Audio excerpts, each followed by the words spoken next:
ഒരു കാലത്ത് പാശ്ചാത്യ രാജ്യങ്ങളിൽ മാത്രം നമ്മൾ കണ്ടുവരുന്ന മരത്തെ കയറി മരത്തിൻ്റെ കമ്പൊക്കെ ഇറക്കി നമ്മൾ കണ്ടിട്ടുണ്ട്. എന്നാൽ ഇന്ന് നമ്മുടെ നാടുകളിലും ആ നിലയിൽ തന്നെയാണ് ഇപ്പോൾ കമ്പുകളൊക്കെ ഇറക്കുന്നുണ്ടാവും. നമ്മുടെ സുഹൃത്താണ്, അദ്ദേഹത്തിൻ്റെ ഒരു ഷിബു എന്നാണ്, ഷിബു ചരൽക്കുന്ന്. അദ്ദേഹത്തിൻ്റെ കാലിൽ ആ സാധനങ്ങളൊക്കെ കെറ്റുന്ന മരത്തെ കയറി ഒരു മാവിൻ്റെ കമ്പ് ഇറക്കാൻ വേണ്ടിയാണ്. അതൊരു ഷൂ ആണ്. ആ കാലിൽ അത് ഇങ്ങനെ മരത്തെ കയറുമ്പോൾ മുള്ളു പോലെ നമുക്കിങ്ങനെ ചവിട്ടി കയറുവാനുള്ളൊരു സംവിധാനം അതിൻ്റെ അടിയിലുണ്ട്. ഈ ഷിബു അദ്ദേഹത്തിൻ്റെ സുഹൃത്ത് അരുണ്, ഇവർ രണ്ടുപേരും ചരൽക്കുന്നുകാരാണ്.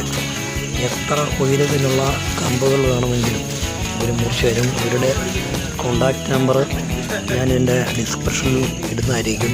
നിങ്ങൾ കോണ്ടാക്റ്റ് എത്ര ദുർഘടം പിടിച്ച സ്ഥലത്ത് നിൽക്കുന്ന മരമാണെന്ന് പറഞ്ഞാലും അവർ ഒരു കേടുപാടും കൂടാതെ വെട്ടി താഴെ ഇറക്കി വളരെ ഉത്തരവാദിത്തത്തോടു കൂടി കൊടുക്കുന്നതാണ്. അദ്ദേഹം ഷിബു ആണ് ഇതിൻ്റെ മണ്ടലോട്ട്, മാവിൻ്റെ മണ്ടലോട്ട് ഇങ്ങനെ കയറിപ്പോകുന്നത്. അല്ല, നിന്നിട്ട് കുറേ അടവൊക്കെ ഇട്ടിട്ടുണ്ട്. ഇതൊരു വളരെ ക്രൂഷ്യലായിട്ട് സ്ഥലത്ത് നിൽക്കുന്നൊരു മാവാണ് മുറിക്കുന്നത്.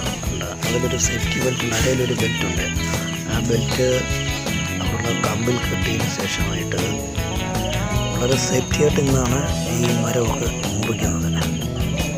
വീണ്ടും അത് സേഫ്റ്റി ആയിട്ട് ഇന്ന് മരം മുറിക്കാൻ തുടങ്ങിയാണ്. താഴെ നിന്ന് അത് മുറിക്കാനുള്ള ആള് ആ കയറിടുന്ന കമ്പാണ് മുറിക്കേണ്ടത്. താഴെ നിന്ന് വാള് മേടിച്ച് കയ്യിലെടുത്തു. അത് വാള് സ്റ്റാർട്ടാക്കുന്നു. അതിൻ്റെ അടിയിലാണെങ്കിൽ 2-3 ടാങ്കുകളൊക്കെ ഇരിപ്പുണ്ട്. ടാങ്കുകൾക്കൊന്നും ഒരുപാട് കൂടാതെ അവരെ മരമൊന്നും മുറിക്കുന്നുണ്ട്. കല്ല് മുറിച്ചിട്ട് അവിടുന്ന് ഇന്ന് വളരെ ദൂരത്ത് കയറിയിട്ടിട്ട് കയറുകയാണ് ആ കമ്പത്ത് വരുന്നത്. നിങ്ങൾക്ക് എവിടെയുള്ള മരമാണ് ഇവർ മുറിച്ച, ഇവരെ ബന്ധപ്പെടുക ഷിബു അരുൺ ചരൽക്കുന്ന്.